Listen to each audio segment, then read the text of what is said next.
is what we're going to look at. These are school trousers. Now, if you are like me, then you have a child, and every year you end up having to buy them new school trousers, and then they don't fit properly.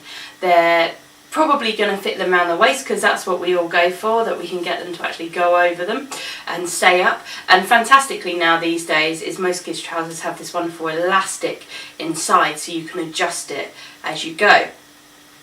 But even with that, you still end up having to sometimes buy them a little bit too long on the legs. Now, my daughter, she ends up buying trousers that are sort of 1 to 2 years older than her, and so the legs are always a good few inches too long. I've heard people say to me before that they don't bother with the sewing machine, they don't sew up their kids' trousers because it's too difficult. They simply just buy that iron hemming stuff, where you actually put this sort of glue tape around the inside of the hem, and then you iron it and you cut off the excess. And that's one way to do it. But then later on, in a couple of months, when they decide to grow, the trousers are too short. You then have to go and buy more. So this is what I do with my daughter's trousers every single year, and I'm going to show you how to do it too. Okay, so here I have my daughter's trousers, and I'm going to show you how I turn them up. The first thing you need to do is to actually get your child to put the trousers on, and to, once they're on, to turn up the bottom like you would if you were using the hemming tape, and use some safety pins just to sort of fix them so that you know exactly how much you need to take off. Now, I did that with the first pair of trousers. I bought her 5 pairs this year because she often needs a new pair the next day. She gets them covered in stains and grass and things. So I bought her 5 pairs, but my daughter is not one to be quite happy to try them all on and let me measure a lot. So I measured 1 pair. They're not all the same styles, they're all a little bit different. These ones are quite stretchy. These ones are not stretchy at all. And so they are a slightly different length and fit on her. However, I measured 1 pair, I then did a second pair using that measurement. I actually measured the trousers against the trousers, and they've both fit absolutely perfectly. So what I've done today is I'm going to go for a measurement in between the 2 first pairs that I did. So that measurement for me is just over 2.5 inches I need to fold these up by. The first thing I'm going to do is turn the trousers inside out.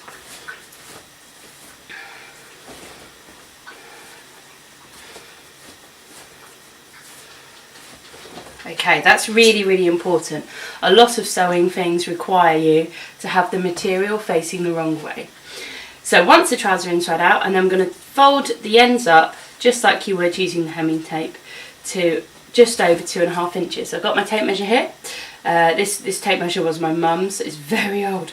Okay, so that's currently 3.5 inches. So we're just going to pull that down a little bit more. Measure again. That'll do, just over 2.5. Now, some people don't like using pins. They don't have pins at home because they find that they drop on the floor. We've got pets. I do use pins in some of my sewing, but I've just bought some of these, and I'll show you on the camera. They're little clips. They just look like clothes pegs really, but they're quite small. But they are designed for sewing, so they've got a really, really tight grip on them. So I'm just gonna, that's at the right place, I'm just gonna put a clip there. The only thing I do find is, as you'll see, the way my sewing machine's set up, these sometimes just get in the way a little bit, but that's not a big issue. Okay, so then I'm going to go around to the other seam. So your first fold is on the actual seam that joins the back of the trousers to the front and the side seams. And that's because you can actually then line that up and make sure that that's really, really straight, because that's important. They might be running around and crawling on the grass, but you still want the trousers to look reasonably smart, don't you? So then I'm going to do the same on this side. Now, it's really important when you're doing the seam, folding at the seam, is that you want the seam to face the same way. So you can see here it's twisting, so I'm just going to turn that over so that the actual seam will lie flat. And then I'm going to fold it, keeping that line like that. Okay, right, let's just measure that and check that's the same distance. Yeah, put another clip on there. Okay, now because I've got 2 clips in, that should mean that it therefore is exactly all the way around. So put another clip there, turn it over, and another clip there. Okay, that's how we do it. Do those bits.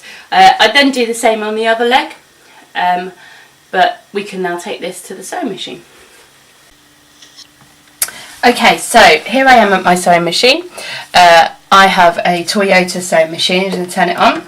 I've already threaded it and it's ready to go. I've wound up my bobbin so that I've got the right thread on my bobbin. My bobbin lives in this section here.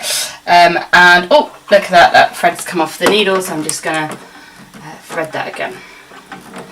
Okay, so to help me hem straight, I have this little gadget here, which is a magnetic hem guide, and you just place that wherever you want, working out how big a seam you want.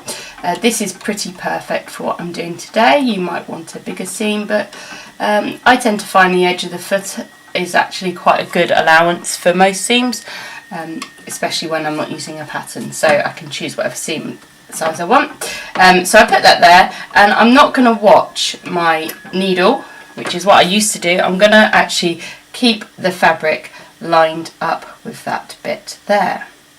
Okay, so let's get sewing.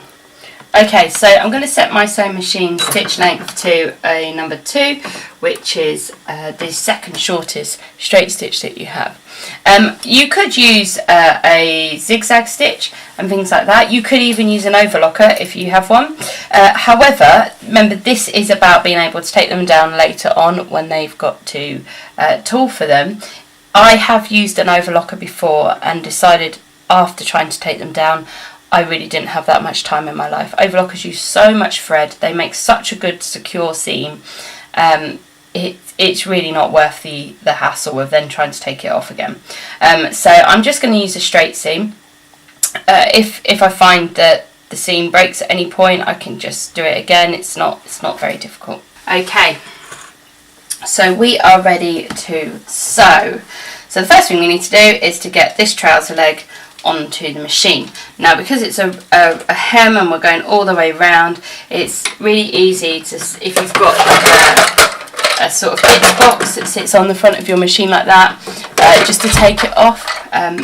Lots of machines allow you to do that, which means that you have this nice foot bit to use. So I'm going to feed this on to there. Up. Lift up my presser foot to get that underneath, push my presser foot down. Now my clip right at the back here, you can see this yellow one, is just going to get in the way because it has to feed down below, so I'm just going to take that out now. There's no point keeping it in. Okay, so we're going to go forward for a few stitches and stop, and then we're going to back stitch. It's really important, lots of people forget that to back stitch and then they wonder why the thread starts coming out when they're wearing stuff. So now we've done our back stitch, we're going to sew the hem. Now I'm not watching the needle, I'm actually watching this line here, and I'm making sure that it lines up with there. The needle is not going anywhere, I don't need to worry about it. Once that blue clip gets to there, I'm going to stop, I'm going to lower my needle, take the clip off. That's really important because if I now need to do any adjusting, which I might do, if the needle isn't down, the material will actually move in between the teeth and the presser foot. So by lowering the needle, you keep the material in exactly the same place as it was when you did the last stitch, meaning you don't end up with funny stitches. Okay, we're ready to carry on.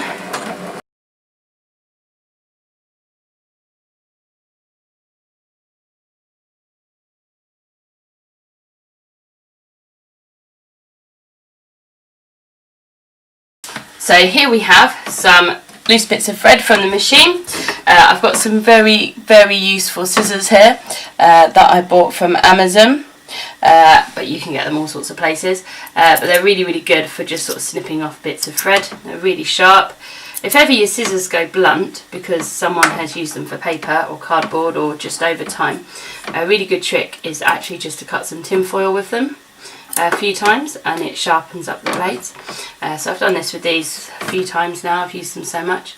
Now on the face side you can see I've got a little bit of mess here from the bobbin thread and the top thread just sort of catching. So it's all very secure, so I'm just actually going to trim that, make it look a bit neater. As my mum said, a man on a galloping horse wouldn't notice. There we go, that's absolutely fine. Right, so that is that bit complete. Now we're going to move on to the next stage, which is to make sure that this flappy bit doesn't do that when they are walking around or jumping or anything that they might get up to. So for that we need to do some hand stitching. I've got a small needle here. I'm going to take some of the top thread from my machine, so find the thread that's from the top without stabbing myself with the needle. Pull that out, cut, thread up my needle, see if I can thread my needle. If you find threading needles really difficult, you can always get those little needle threaders. I used to have one, I don't know where it went. Okay, so we're going to now do some hand stitching on this, and this is really important because otherwise this is just going to flap down and it's just going to look really scruffy. So what you're going to do is you're going to take your needle and you're going to start with one of the side seams. You're going to line up this bit that's folded over now with the side seam here. Okay, you're going to pick up a little bit of the side seam and then you're going to go all the way through the bit that you folded over. And you're going to pull the thread through, and you're just going to do some stitches like that over the edge. But it's really important that on this bit of the fabric you don't go all the way through the material. You just want to catch a little bit of it. And this is just tacking. You're not going to go all the way around. You're just going to tack it in 4 places basically. If your child is quite rough, you know, if they're always sort of putting their knees out of trousers and things like that, if they're climbing trees and a lot of things, then you might want to put more than 4 tacks around it, just to make sure that it's really secure and they're not going to catch on things.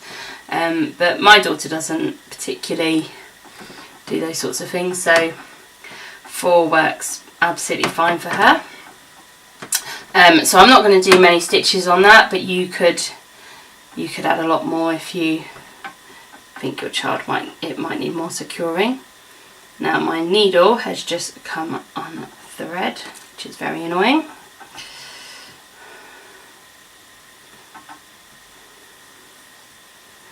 Okay, there we go. So we're going to cut and cut.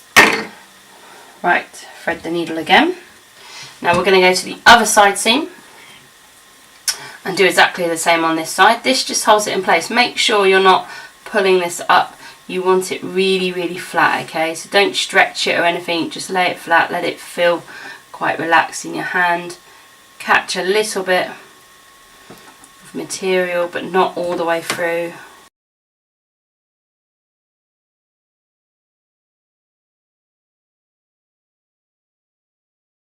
Okay. Now I always just do a couple of reef knots, just the normal, you know, how you start by tying your shoelaces knot. I do 2 of those and then I just cut it off. I'm sure other people do different things, but that's how I finish off my hand sewing. And sometimes I finish off my machine sewing as well if I think the thread isn't going to be very secure. Now we've done both sides, are in place. Now we want to secure the middle. So hold it at the seams, at the side seams, find then the middle and just repeat. But you need to be really careful with this because there isn't much between you and the other side of the trouser legs, so just make sure that you are only picking up a few little bits of thread on that bit that's facing out, because you don't want these stitches to show. Now I'm not actually using the best colour thread for this material, but I didn't actually have any dark grey thread.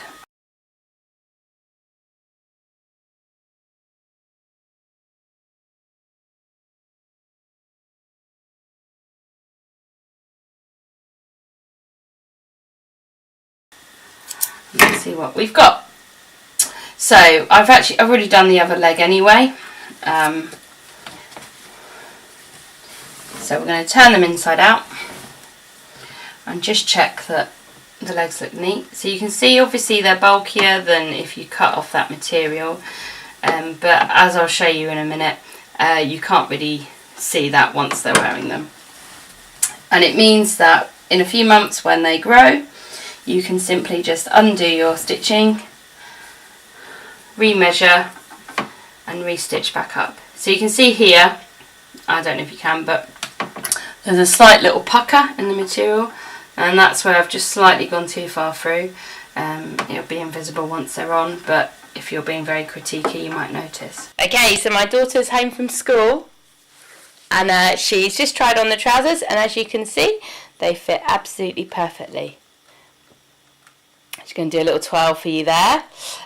Now, possibly I could have made them slightly longer than I did, but remember, I didn't actually try these ones on her first. I just used another pair to get a measurement, and every pair that they wear will all be, if they're different styles, they'll be ever so slightly different in actual lengths and things. How'd they feel?